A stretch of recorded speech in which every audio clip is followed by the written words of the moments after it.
What do capturing Saddam Hussein and growing your business have in common? A lot. Today's guest is Eric Maddox. Eric is the author of Mission Blacklist #1. During his time in Iraq, Eric created a unique methodology and technique for interrogation. As I said, I call this entrepreneurial, which directly led to the capture of Saddam. This is key. His methods shape the future, how intelligence is collected for the military and civilians around the world. Welcome, Eric. Thank you, David. You know, I had the pleasure of seeing you speak with my son several weeks ago, and I went up and I said, I've got to interview you. I'd love to have you as a guest, because when you were brought over to Iraq, you weren't even officially an interrogator at the time, were you? Well, I was a trained interrogator. You're correct, David, but I had not actually conducted any live interrogations at that point in my military career. I'd been in the military 9 years, but my focus was as a Chinese Mandarin linguist. The United States military taught me Chinese Mandarin. I was working primarily in the intelligence of Chinese information, but not as an interrogator. The war in Iraq broke out, and they decided they needed an interrogator with specific skill set to operate with these special operators, and I was the only one available. So they selected me, and I was sent on unexpected orders and an unknown mission to Iraq and to a Delta Force team into Crete. And you get to Crete, and from what I recall, you were given orders to go on what you thought was a one-day mission. I was supposed to go up there to go on a raid with this team, and I was going to be sent back the next day. And the commander liked having an interrogator with him. He knew he probably wouldn't get another one. And he said, "You're not leaving, you're staying with us." And I thought that was exciting, but I didn't really know what I was doing. But that's kind of where my interrogation career began. And you had one blue shirt. Well, I was told I was going to be up there one day. So I took a single change of clothes. I took my military uniform, of course. And then I took my single change of clothes was a blue shirt and a khaki pair of pants, because I wanted the prisoners to look at me as a normal civilian and not a soldier. So that was it. So one of the things that I think is really interesting, if what you're doing, I always talk about this in business, if what you're doing isn't working, shift, modify, and adjust. And Yeah. You were thrown into a room and you had to start interrogating people. And one of the things that I recall you talking about is the traditional methods of how you were trained weren't producing the results that you wanted. Correct. I was trained using specific techniques of interrogation. They were really based on a battlefield scenario with uniforms, smoking gun, and that didn't exist in this insurgency war. So I quickly realized these don't work, and they don't work at all. So that was my challenge, right? Because you're basically always taught as a soldier, follow doctrine, trust doctrine, always follow doctrine. But we also are taught this unique thing in the military called commander's intent. And the commander's intent was for me to gather information that he could use. And I was not able to do it with what they had trained me on. So I believe it was more important for me to figure out how to get these prisoners to cooperate than follow doctrine.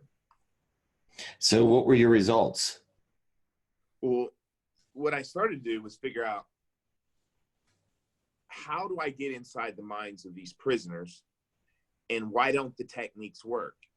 And the techniques don't work because there was always this idea that when a prisoner is captured being in a uniform with a smoking gun, there's not a debate on whether or not they are a bad guy or not. You know, they're the enemy. But the debate was that we caught civilians with no weapons, no uniform, and really no information. So I had to get them to talk, to create the evidence from their words. In order to get someone to talk, you've got to gain their trust. So I had to figure out, how do I gain the trust with somebody who's sitting across from me, has zero trust for me whatsoever? So that was my challenge, right? There is the problem. And so what I realized is, to gain trust with someone, you've got to listen to them. And that goes into the whole process of listening to someone at a level where they see, wait, this interrogator's listening for me, for my problems, not his own objectives. And that was kind of the beginning of this new idea of interrogations. Now, you have a very you have a very high, I'll call it, break record, where you're able to break the inner circle of Saddam Hussein, and in fact you've gone around and you've trained military and now corporate executives on how to use it. The traditional military technique has I guess, if I recall, was about a 4%. That's correct. So since 9/11 until now, using the old Army techniques, interrogators through the military break prisoners only at 4%. Along with the 300 interrogations I did in Iraq to track down Saddam, I then went on to conduct a total of 2,700 interrogations, prisoners from 25 different countries. My break rate is 65%. 65%. Now, this blows me away because you've got people who have feared the dictator or whoever their leader is for the past 30 years. They know if they say something and they're caught, they're gone. And yet you have people breaking in minutes to hours. How? Especially when you're going through a translator. So there you go. There's your next step of the challenge, right? You have to solve problems that you don't foresee coming. The challenge wasn't necessarily that these individuals didn't want to take me to bad guys, because there's plenty, even in any insurgency, any organization, everybody has people they don't like. So the problem is, if they would have been identified as someone that was cooperating, now their families' lives are in danger. They would much rather just stay in prison, not say anything, than put their lives are in danger. So my next challenge was, how do I gather this information, get this cooperation, and hide the identity of my prisoners? And that became to a whole new process, right? So what I realized is, I said, okay, even if I can break prisoners at 65%, I have these 35% that aren't cooperating. And these 35% are bad guys. So what I did is I would gather the information from the prisoners that were cooperating, but I had a problem in this prison. The prisoners are all together and they all talk and gossip, and gossip gets out of the prison. You can't just hold the information in. So it was hard. I had this problem of information control. Well, I said, let's flip that on its head. Let's use that to my advantage. So I started leaking rumors and pieces of information that these non-cooperatives were the ones that were actually helping me, and it would hide the identity of those that are cooperative. Now, look what that did for me. Now you've got these 35% that are going, oh no, now he's put my family's lives in danger, and I was simply protecting the enemy, the cause, the radicals, right? The insurgency. So now you knew that would even cause more cooperation. It said, this guy, he knows how to do this. And I got to control the narrative now. So that even more gained cooperation, because you don't want to help me? No problem. You're not just going to sit in this prison. You got bigger problems than you could ever imagine. But if you help me, not only am I going to get you walking out that door, but everybody in your family's safe, because no one's ever going to know that you did this. That's interesting. So you created leverage and you created influence by, if they worked with you, if they cooperated with you, they would be safe, their families would be safe, and they knew it was happening to the people who weren't cooperating. Well, it's not like this huge amount of information. The thing, when people take anecdotal pieces of evidence and they magnify it, right? So I just had to put little pieces of information to turn what was a problem, which was information control, to my advantage. So it goes to the old adage that if people hear a little bit of information, it magnifies and the story gets played out in their head, and they create this whole story of things that may or may not be happening. That's all I do. I operate as an interrogator in a 6-by-6-foot box and with a person. And I have to create an entire new world and let them gather little pieces of information from me. It looks unintentional, but I make it intentional, right, and deliberate, in order that they create this world, and then I gain their influence. Let's talk a little, two things. One, I want to get to the story at the end, because it was amazing, the pig-headed determination and persistence that you have and had, and how committed you were to finishing your mission. And at the same time, I want to talk about, how is this important in the business world, whether you're a CEO, an entrepreneur, an executive? How does this pertain? So what you're referring to in the pig-headedness, so my story came down to the last minutes of my last day in Iraq to finally get the prisoner to break. And then later that evening, took the Delta Force team to Saddam. And as you, in my story, it's failure after failure. But in each failure, I'd get prisoners, and that we created a new step and a new step. It was really a difficult struggle. And people say, wow, you have such perseverance. And I tell people, I said, I don't have any more perseverance than anyone else in this world. I said, the key to perseverance is this. Perseverance comes from hope. And hope comes from the awareness of understanding why I failed or am failing in the first place. So if somebody fails at something and they don't know what they're doing wrong, they'll quit on you. They just will. But if you can gather that information and go, wait, I failed, but here's why. Now I can address that. Then you go, wait, next time I'll do this. Next time I'll do that. I'm very fortunate. I am blessed with the ability to kind of self-critique and self-evaluate, so I don't have to blame other people. Oh, this failed because the commander wouldn't do this, or it's not my fault they trusted Saddam, right? Instead going, wait, what can I do more to gain their trust, to get this cooperation? And if you can kind of take away blame for other people and place blame on yourself without beating yourself up, it really allows you to search for hope, which creates the perseverance. Let's talk a little bit about transferring that to an entrepreneurial leader that may have a team of 5 to 20 to 50 to 100 to 500 employees. How does using that technique help make you a more effective leader?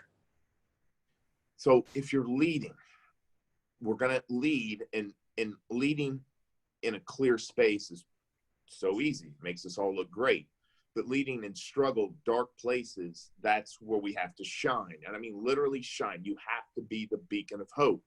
So as a leader, your job is to communicate. When I mean communicate, I mean primarily listen to your subordinates. Hear them deep enough to where they will reveal not only the struggles they're willing to tell you, but even those struggles they're not willing to tell you, so that you can gain better insight and go, okay, here's the root of the problem. The root of the problem is everything in entrepreneurship. Like identifying the root of the problem, not with the mission, but each individual. And once you can shine some light on that problem for them and give them the resource, all a leader is a subordinate who's providing the necessary resources to his people, right? And that's where the leadership comes from. One of the things that you talk about is writing notes, and you're constantly writing everything that the people are telling you. And I've worked with, over the past 25, 30 years, many different people. And there's some people who just sit there with their hands folded, and oftentimes they'll say, do you want to take a note on that? They're like, no, I'm getting everything. And I'm thinking to myself, they're not getting a fraction of what I'm saying. And I actually lose rapport with them almost instantly. And then there's people who are writing everything. And then there's people who write here and there. Tell me about those three types of people, because people will listen to this right now say, oh, I'm this, or I'm this. What does that mean? And how do you create influence using one of those techniques? Well, I take notes on everything, right? But I know for a fact that note takers absorb more information than non-note takers. What I also try to emphasize is my ability to influence comes from my ability to listen to such a high level that the person I'm talking to goes, wow, there's nothing going on in Eric's mind other than me, what we're talking about right now. So I make sure that by taking these notes, I'm demonstrating that. So I'll say things like, wait, no, what did you say there? Or I got to get that now. Oh my gosh, that's important, right? Like I'm showing that this note taking is about them. But I also say this.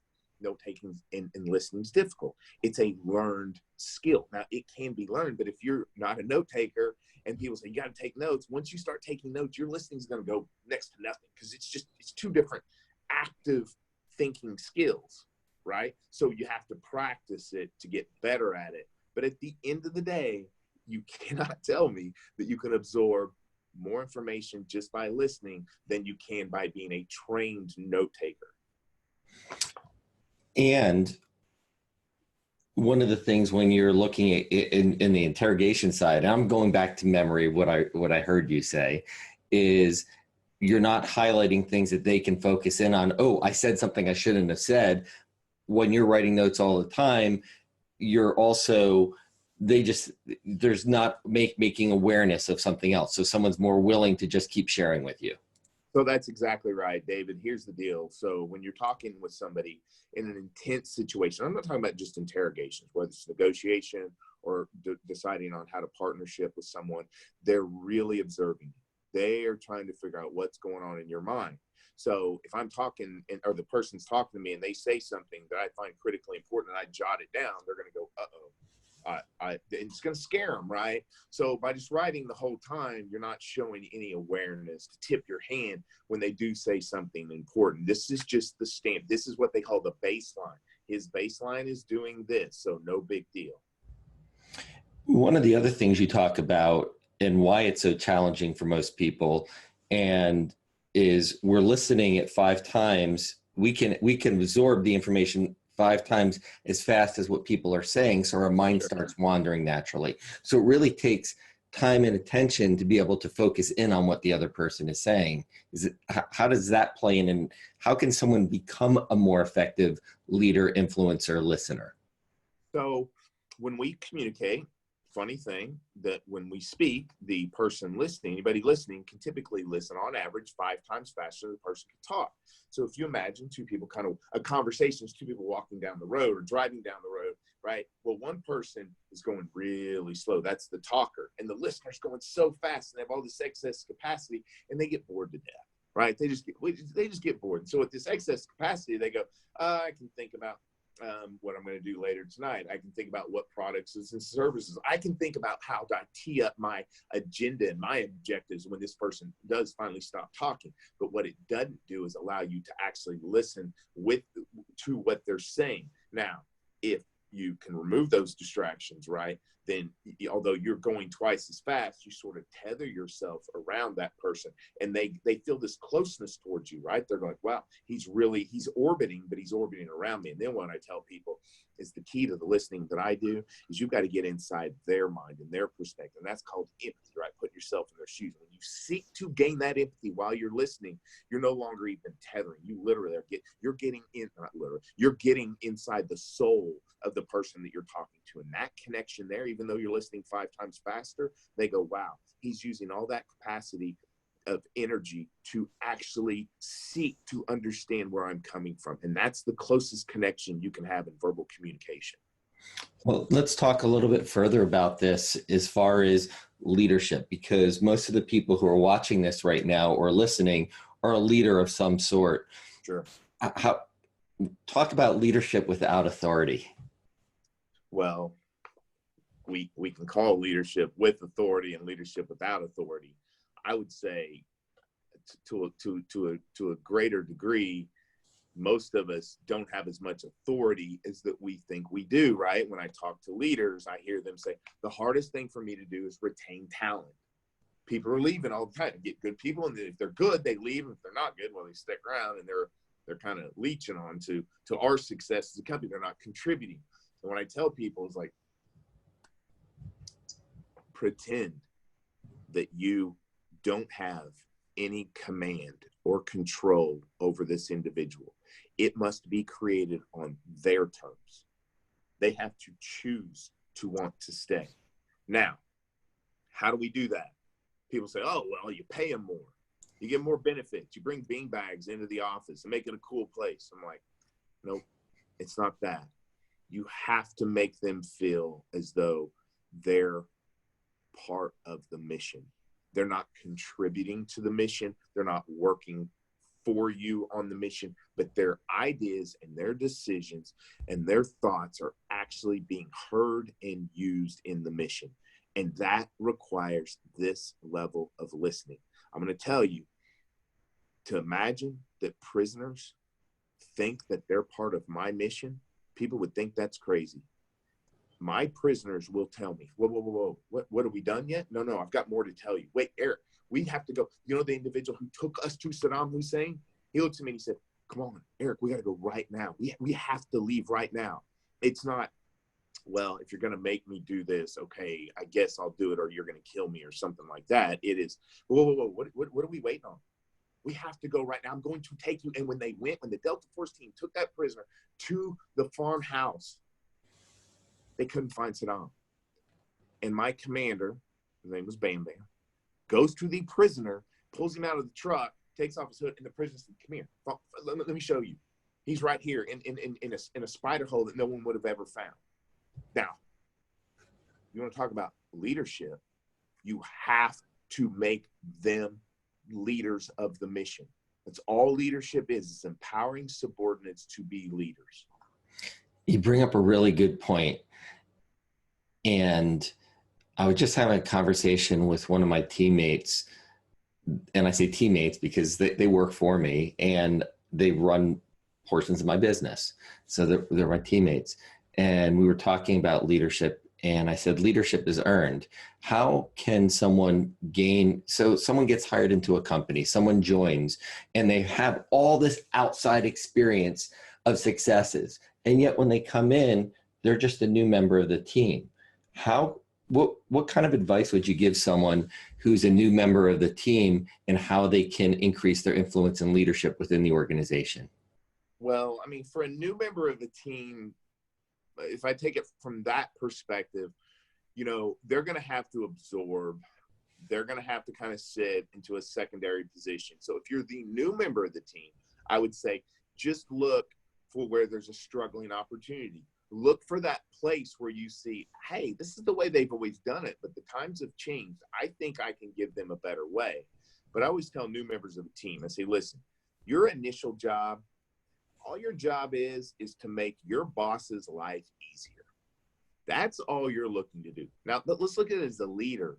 When you bring on a new team member, you know, they have tons of experience and they just, how do we get that comfort level? I think your job then is to go to them and show them that your time listening to them at this level is priority for you. They need to feel empowered by you, right? So you can't just have that in-briefing meeting and say, you have power, you have my word, blah, blah, blah, blah, blah. All right, I'll see you later. I got stuff to do. No, it is really spending, and people say hours and days. No. It's not the quantity of time, it's the quality of the time. And that quality of time, again, if you listen to the level that I listen, they will gain your trust. And once they have your trust, they go, okay, boss has got my back here.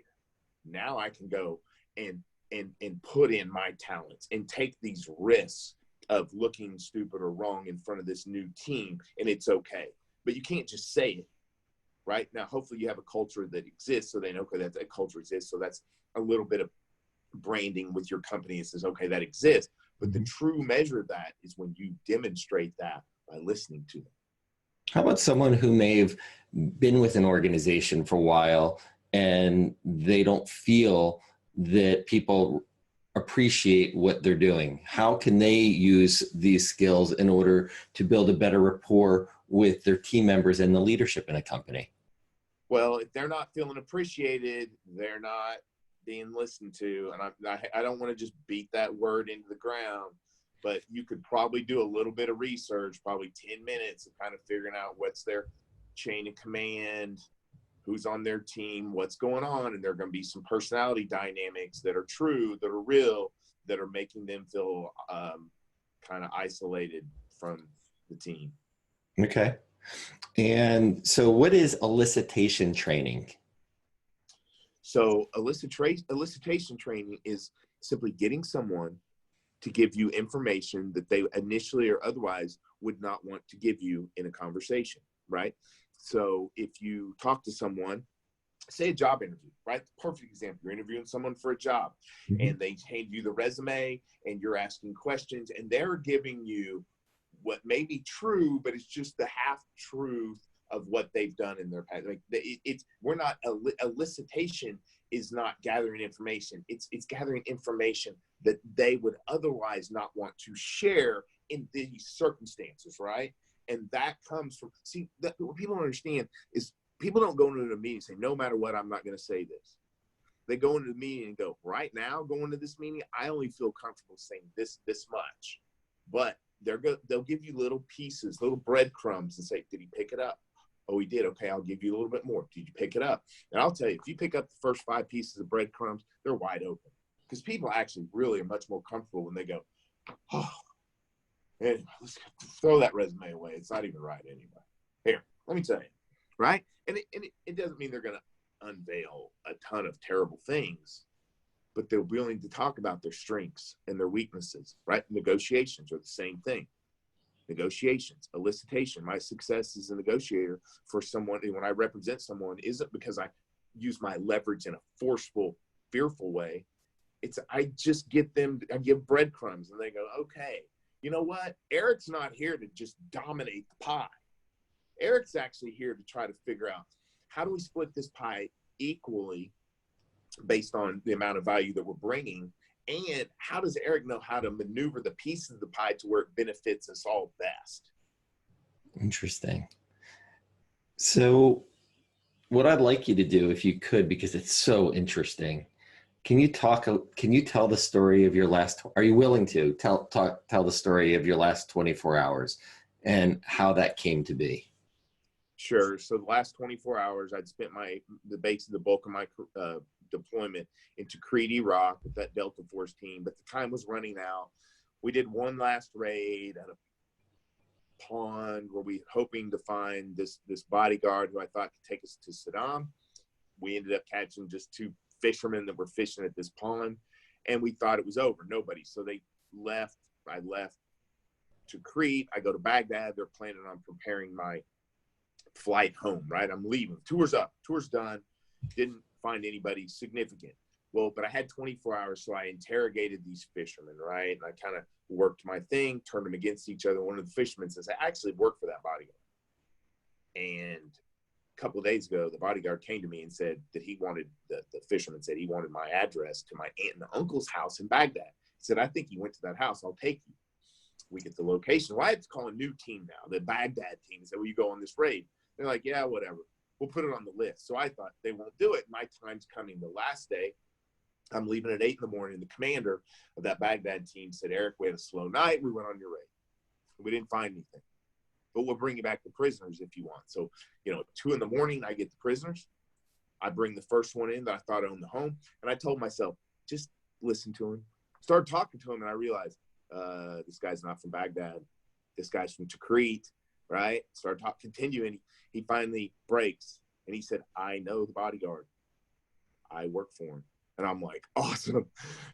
I need you to take me to him, right? And I was like, you can do it in the next 15 minutes. That would be awesome. And he's like, you got the bodyguard.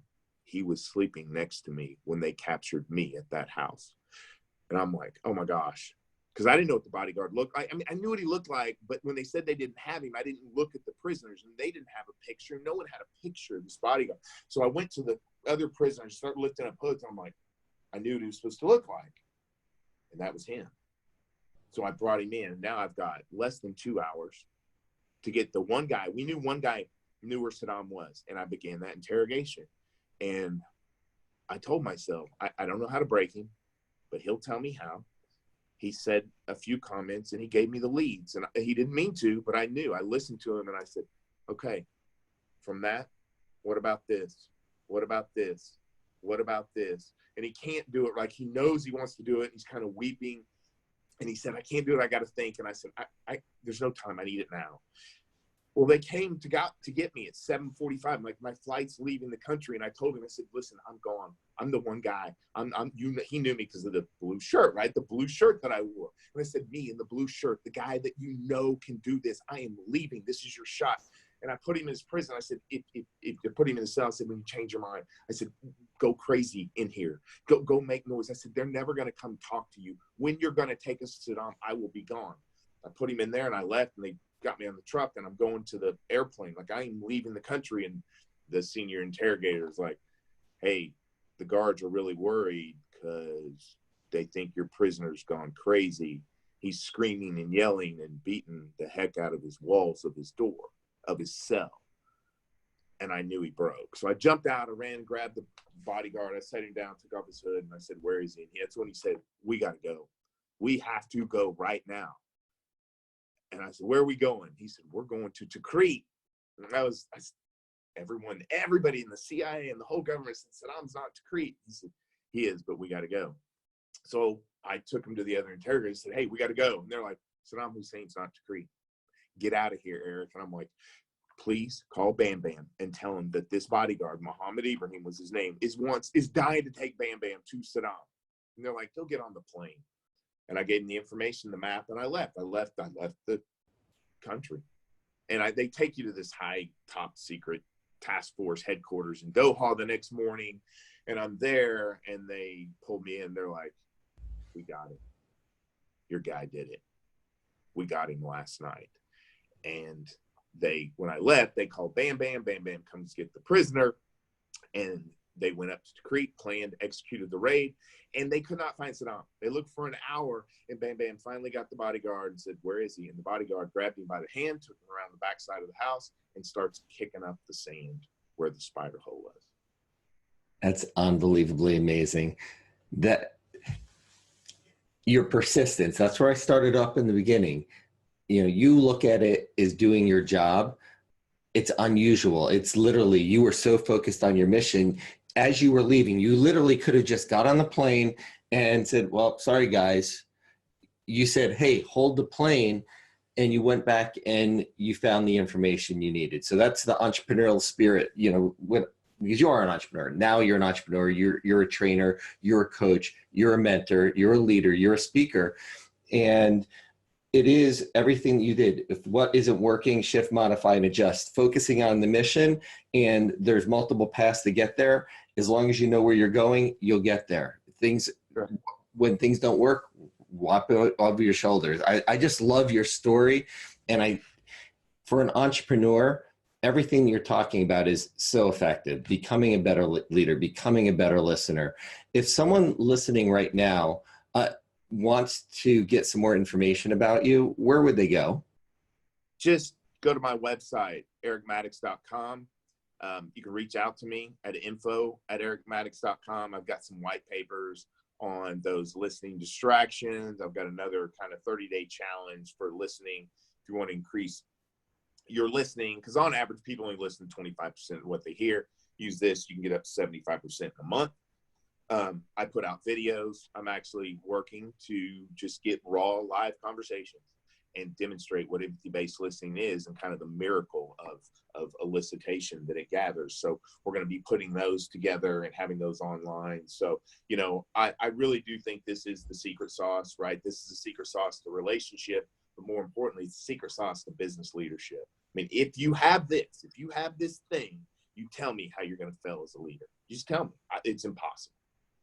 Awesome. Before we go, I have one question, and it hit me, and I didn't get a chance to ask you when I saw you speak live. As you're sitting there leaving the plane, you know that Bam Bam and your guy are going, Mohammed Ibrahim, are going to go. How hard was it for you to get on that airplane? I mean, it's not as hard as people think, seeing how I was a staff sergeant and there was a 2-star admiral that told me to get on the plane. So, you know, it wasn't that hard. I also knew all they had to do was call Bam Bam.